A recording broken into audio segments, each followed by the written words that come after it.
Hey guys, welcome to another commentary done by Diggity. This is going to be part of the Nostalgia semifinals. Yes, the Nostalgia semifinals. I know it's been an extremely long time. At the 12 o'clock position, we have Idra, who's going as the blue Terran, actually wearing his TSL tag. Should be a pretty interesting match because this might be... wow, BM from Mana right off the bat. Bad luck, die fast, Idra. Wow, you're clever. This is going to be on Halls of Valhalla, which is a really old school map that I'm not even familiar with. So I'll have to take a look at it here.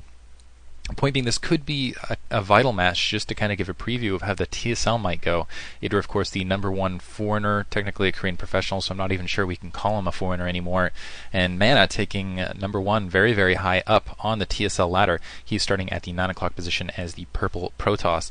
And I do believe that this is an island map, if I can remember what I know of Halls of Valhalla, which we'll see how it works out. Honestly, I don't know a lot of island map strategy aside from the fact that Zerg usually has trouble and things like that, and Terran can also have trouble against random.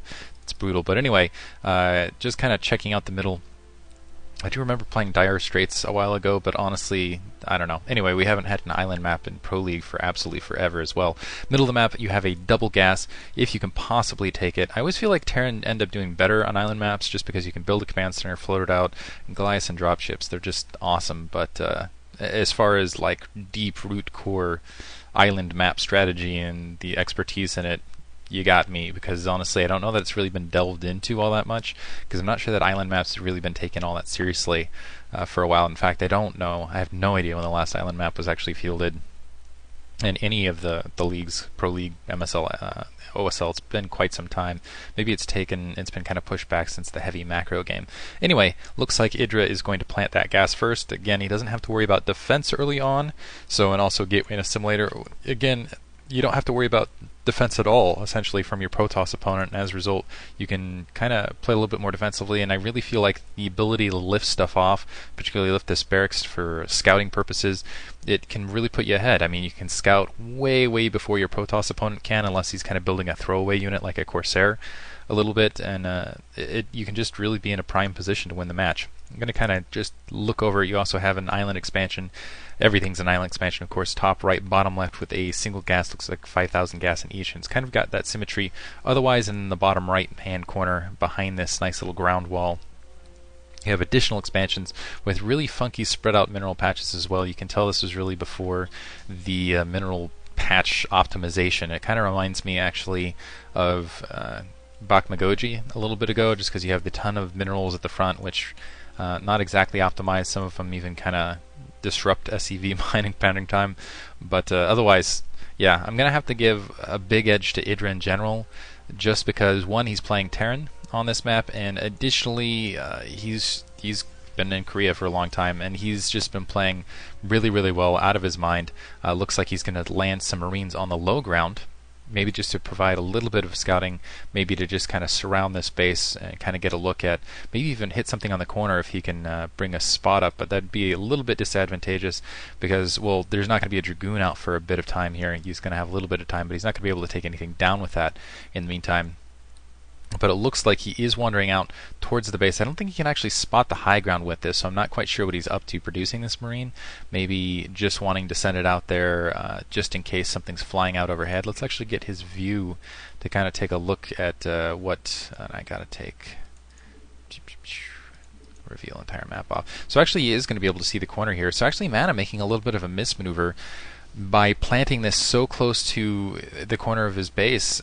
Yeah, that gives him a little bit of a float advantage, but at the same time it's allowing Idra to scout him right off the bat, and he's going to be able to bring this barracks around and have a complete view. Not only does Idra know, first of all, one Dragoon as well as robotics facility, and it looks like that Marine is going to survive off a lucky misfire right there. But actually, was that a second misfire? It doesn't matter.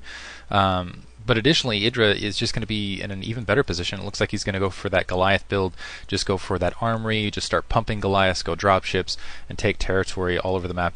That's the thing, is I feel like Terran can wall in better also, because I think in just the standard games and the open area maps, Terran is built to be able to withstand Arbiter attacks, where I don't feel like Protoss was ever really built to withstand large mobile drop attacks from a Terran opponent.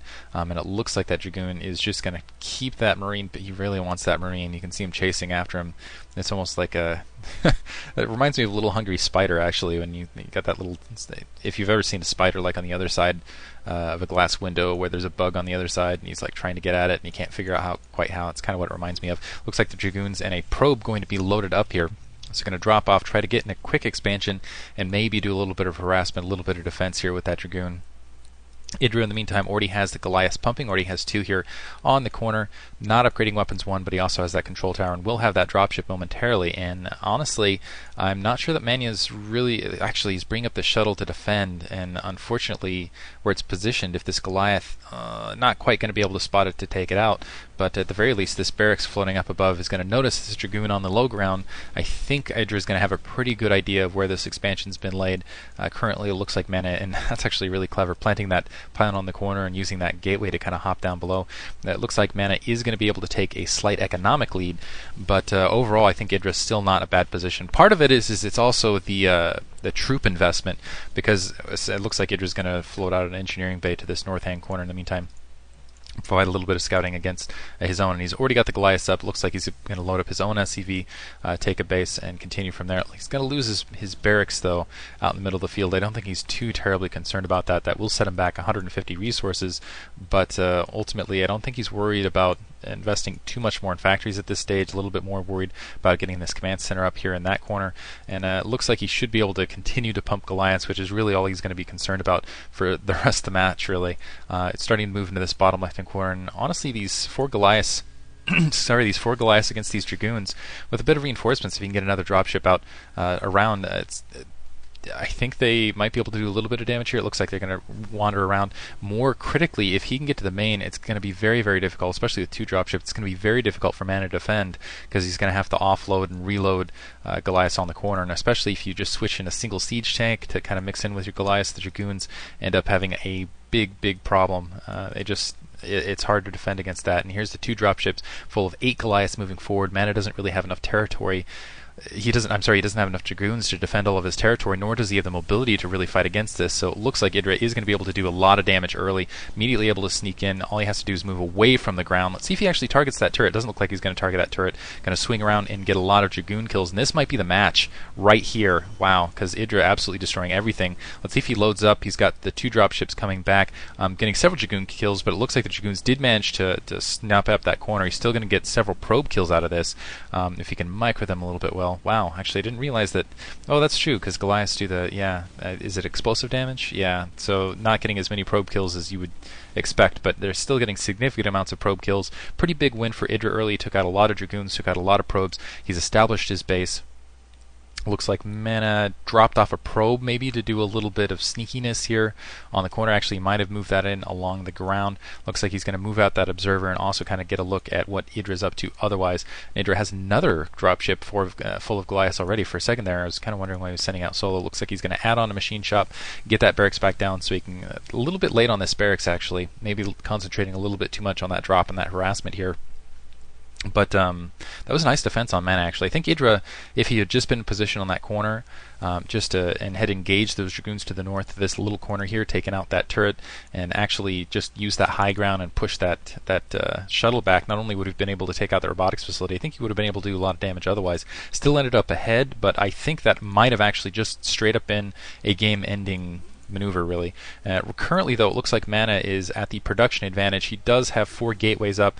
Really, the limiting factor, though, is this robotics facility and the fact that he has to produce shuttles, which are very, very slow, which don't load a lot of troops and are just really difficult to maneuver, comparatively, I would say, to dropships.